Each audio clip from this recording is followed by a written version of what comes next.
క్రీస్తునందున్న ప్రియులకు ప్రేమతో వందనాలు తెలియజేయుచున్నాను. అక్టోబర్ 31వ తేదీ 2020. ఈరోజు దేవుడు మనకు చేస్తున్న వాగ్దానం ఏమిటనగా మత్తయి సువార్త 10వ అధ్యాయము 30వ వచనం.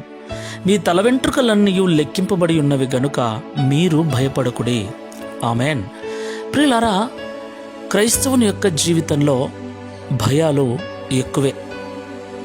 సాతానుడు క్రైస్తవుని భయపెట్టడానికి అనేక సమస్యలు సృష్టిస్తూ ఉంటాడు. అనేక మరణాలు కళ్ళ ముందర చూపిస్తూ ఉంటాడు.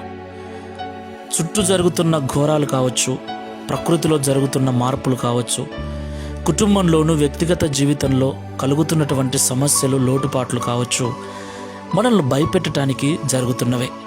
ఇదంతా కూడా సాతాను యొక్క ప్రయత్నం.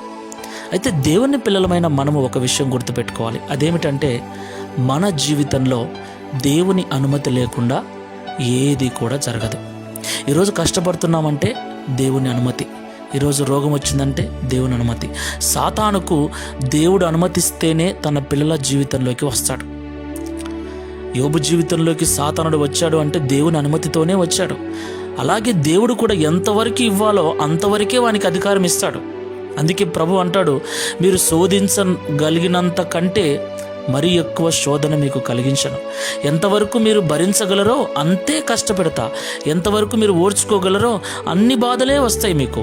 వాటిల్లో తట్టుకొని మీరు నిలబడితే, సువర్ణము ఎలాగైతే బంగారము ఆ కొలిమిలో పడి కాలినప్పుడు సుత్తె దెబ్బలకు తట్టుకొని నిలబడుతుందో, తర్వాత ఎలాగైతే మెరిసిపోతుందో, అలాగ విశ్వాస పరీక్షలో మనం నిలబడితే, ఆ విశ్వాస పరీక్షలో గెలిస్తే మన జీవితం కూడా మెరిసిపోతుంది, ప్రకాశవంతంగా మారుతుంది, ఆశీర్వాదకరంగా మారుతుంది.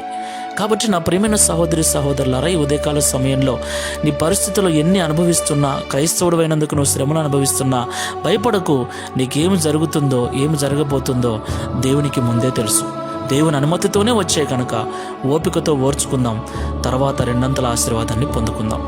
దేవుడి మాటలు దీవించి అట్టి కృపను అనుగ్రహించి ఈ వాగ్దానం నిశ్చయముగా మన జీవితంలో నెరవేర్చునుగాక. Amen. Praise the Lord. God bless you.